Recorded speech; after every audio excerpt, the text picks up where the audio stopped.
ఇవాళ తెలంగాణలో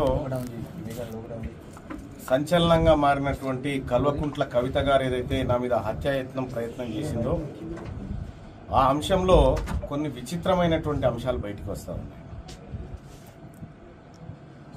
నేను చేసినటువంటి వ్యాఖ్యల విషయంలో కేసీఆర్ గారి బుక్ని రిఫరెన్స్గా ప్రజల ముందు పెట్టిన తర్వాత బీఆర్ఎస్ పార్టీ నాయకులు ఎవరు కూడా పల్లెత్తు నోరు మెదపకుండా కవిత చేసింది తప్పు అని నిర్ధారించుకున్న తర్వాత ఆమెకు ఎవరు మద్దతు చేయకుండా ఉన్నటువంటి పరిస్థితుల్లో కాంగ్రెస్ పార్టీ నాయకులు మహేష్ కుమార్ గౌడ్ గారు, పొన్నం ప్రభాకర్ గారు ఇలాంటి వాళ్ళు ప్రెస్ మీట్ పెట్టి కల్వకుంట్ల కవితకు మేము అండగా ఉన్నామని మాట్లాడడం అంటే ఇక ఇంతకు మించిన దౌర్భాగ్యం ఇంకొకట్లేదు. నేను ఒకటి చెప్తా ఉన్నా, మొన్న 3 మంత్రులు ప్రమాణ స్వీకారం చేసినటువంటి సందర్భంలో కల్వకుంట్ల కవిత గారు కూడా ప్రమాణ స్వీకారం చేయాల్సి ఉండే, అవునా కాదా? కాంగ్రెస్ పార్టీలో కల్వకుంట్ల కవిత గారు జైన్ కావడానికి రంగం సిద్ధమైండే. ఇప్పటికి కూడా ఆమె కాంగ్రెస్ పార్టీ అనధికారిక అనుబంధ సభ్యురాలుగా కొనసాగుతా ఉంది. ఇది స్పష్టమైతా ఉంది. లేకుంటే 42% రిజర్వేషన్ ఆర్డినెన్స్ వ్యవహారం ఏదైతే ఉందో అది తేలక ముందుకే, అది పట్టాలెక్కక ముందుకే ఈమె సంబరాల కార్యక్రమాలు చేసుకోవడము, అటు ప్రభుత్వం ఈమెకు మద్దతుగా నిలబడము, ఇవన్నీ చూస్తూ ఉంటే కల్వకుంట్ల కవిత గారు కాంగ్రెస్ పార్టీతో మిలాఖాత్ అయిన విషయం స్పష్టంగా అర్థమవుతాం. ఇదే ముఖ్యమంత్రి గారు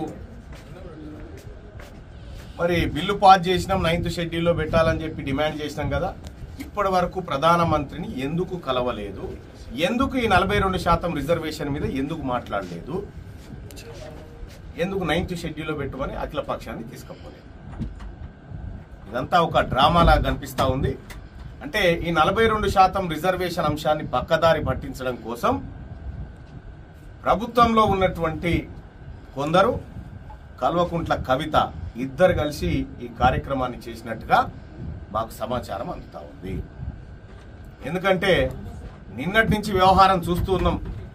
మా కార్యాలయం మీద దాడి జరిపి మా మీదనే హత్యాయత్నం కేసులు పెట్టిన పరిస్థితులు చూస్తూ ఉంటే వాళ్ళ చిత్తశుద్ధి ఏందో మాకు అర్థమవుతా ఉంది.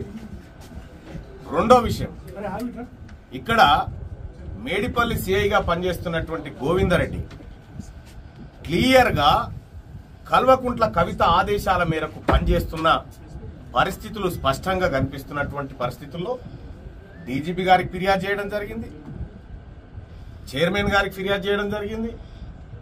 కొద్దిసేపటి క్రితమే బీసీ కమిషన్ కూడా స్పందించి సిపి సుధీర్ బాబు గారికి లేఖ పంపించడం జరిగింది, వెంటనే బాధ్యుల మీద చర్యలు తీసుకోమని. అంటే ఇక్కడ బీసీల విషయంలో కాంగ్రెస్ పార్టీ భారతీయ జనతా పార్టీని చిక్కుల్లో పెట్టి అడగాల్సినటువంటి సందర్భంలో అది చేయకుండా, భారతీయ జనతా పార్టీని ఇరుకునబెట్టే పనులు చేయకుండా ఆర్డినెన్స్ డ్రామా అంటే తెర మీదకి తెస్తా ఉన్నారు. ఈ అన్ని పరిణామాలు చూస్తూ ఉంటే దీని వెనకాల ఎవరున్నారు, ఏం కథ అనేది ప్రజలందరికీ స్పష్టంగా అర్థమవుతారు.